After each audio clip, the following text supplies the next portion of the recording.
বেশ কয়েকদিন ধরে আমাদের এখানে টানা বৃষ্টি হচ্ছে, আর এই বৃষ্টির ফলে কর্তামশাইয়ের বাজারে যাওয়া একটা সমস্যার কাজ হয়ে পড়েছে। তাই বাড়ির সামনে থেকেই কর্তামশাই এনেছেন কাতলা মাছ আর একটা কাঁচা পেঁপে।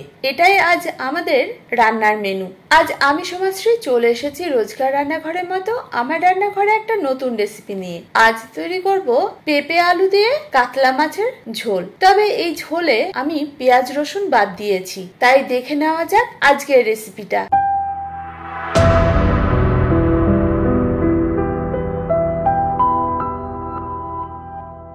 তবে তার আগে বলে নি কি কি লাগবে।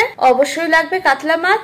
আমি এখানে 7 টুকরো কাতলা মাছ নিয়েছি, আর এটা যেহেতু পেঁপে আলু দিয়ে ঝোল বানাবো তাই নিয়েছি বেশ কিছুটা পেঁপে আর 3টে মিডিয়াম সাইজের আলু, যেটা লম্বা লম্বা করে কেটে নিয়েছি। এছাড়া মশলার জন্য লাগবে 1/2 ইঞ্চের থেকে একটু বেশি আদা, স্বাদ অনুযায়ী কাঁচা লঙ্কা আর ছোট ছোট 2টো টমেটো। প্রথমে মাছগুলোকে নুন হলুদ দিয়ে মেখে রেখে দিতে হবে। তবে এই মাখার কাজটা যত ভালোভাবে করবেন মাছ রান্নায় টেস্টটা ততটা ভালো হয়। মাছটাকে আমি নুন হলুদ দিয়ে মাখিয়ে বেশ কিছুক্ষণ রেস্টে রেখে দিয়েছিলাম। 10 মিনিট পর আমি আঁচে একটা কড়াই গরম হতে দিয়েছি। এর মধ্যে দিয়ে দিয়েছি পরিমাণ মতো সর্ষের তেল। তবে তেল খুব বেশি আমি ব্যবহার করিনি। তেল গরম হয়ে গেলে মাছগুলোকে একে একে ভেজে তুলে নিয়েছি। খুব কড়া করে ভাজার প্রয়োজন নেই। মাছ ভাজা হয়ে গেলে ওই তেলে আমি ফোড়ন হিসেবে দিয়েছি 1/2 চা চামচ গোটা জিরে, একটা শুকনো লঙ্কা আর একটা তেজপাতা। ফোড়ন থেকে যখন সুন্দর গন্ধ বের হবে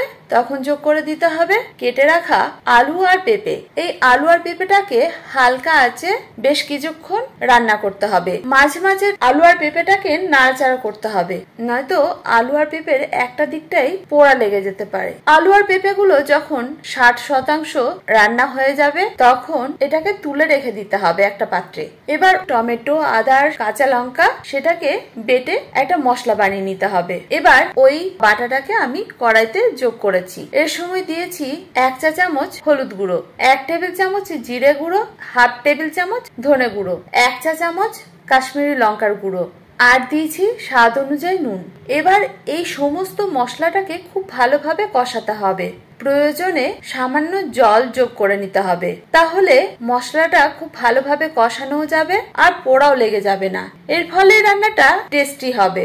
অনেকেই বলতে শুনেছি পেঁপে দিয়ে কোনো রান্নায় তারা নাকি পছন্দ করেন না, কিন্তু আসলে রান্নার টেস্টটা হয় ঠিকঠাক মতো মশলা আর ঠিকঠাক ভাবে কষানো। যে কোনো রান্নায় অসাধারণ হয়। মশলা যখন সুন্দরভাবে কষানো হবে তখন দেখা যাবে তেল ছেড়ে দিয়েছে। তবে আমি যেহেতু আজকে রান্নায় কম তেল ব্যবহার করেছি, খুব একটা তেল ছেড়ে আসেনি, কিন্তু দেখুন মশলা কালারটা চেঞ্জ হয়ে গেছে। এখন গন্ধটাও সুন্দর বেরিয়েছে। এর মধ্যে দিয়ে দিয়েছি ভেজে রাখা আলু আর পেঁপের টুকরোগুলোকে। এখন ভেজে রাখা আলু আর পেঁপেটাকেও এই মশলার সাথে আরো 5 থেকে 7 মিনিট কষিয়ে নেব।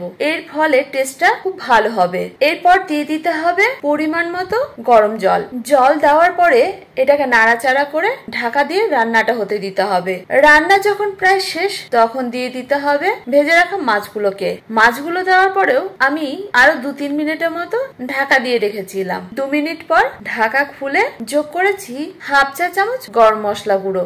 এখন আঁচ বন্ধ করে ঢাকা দিয়ে রেখে দিয়েছি। এই পেঁপে দিয়ে মাছের ঝোল গরম গরম ভাতে বৃষ্টিতে জাস্ট জমে যাবে। যারা এভাবে কখনো পেঁপে দিয়ে মাছের ঝোল বানাননি একবার অবশ্যই ট্রাই করুন, আর যারা বানিয়েছেন এইভাবে তারা কমেন্ট করবেন খেতে কেমন হয়। আপনাদের প্রত্যেকের মতামত আমার কাছে খুব গুরুত্বপূর্ণ। আর আমার রান্না বা রেসিপি কে কোথা থেকে দেখছেন সেটাও কিন্তু জানাবেন। যাই হোক, আমার রান্না বা রেসিপি ভালো লাগলে লাইক শেয়ার করতে ভুলবেন না। আজকে যারা আমার রান্না প্রথম দেখছেন ইউটিউব থেকে, তাদের কাছে আমার ছোট্ট অনুরোধ, আমার চ্যানেলটাকে সাবস্ক্রাইব করবেন। আর যদি ফেসবুক থেকে দেখে থাকেন তাহলে আমার এই ছোট্ট পেজটাকে ফলো করতে ভুলবেন না। আর যারা প্রথম দিন থেকে আমার সঙ্গে আছেন তাদেরকেও অসংখ্য ধন্যবাদ। দেখা হচ্ছে পরবর্তী ভিডিওতে নতুন কোনো রেসিপি নিয়ে। আপনারা ভালো থাকুন আর সুস্থ থাকুন। ধন্যবাদ।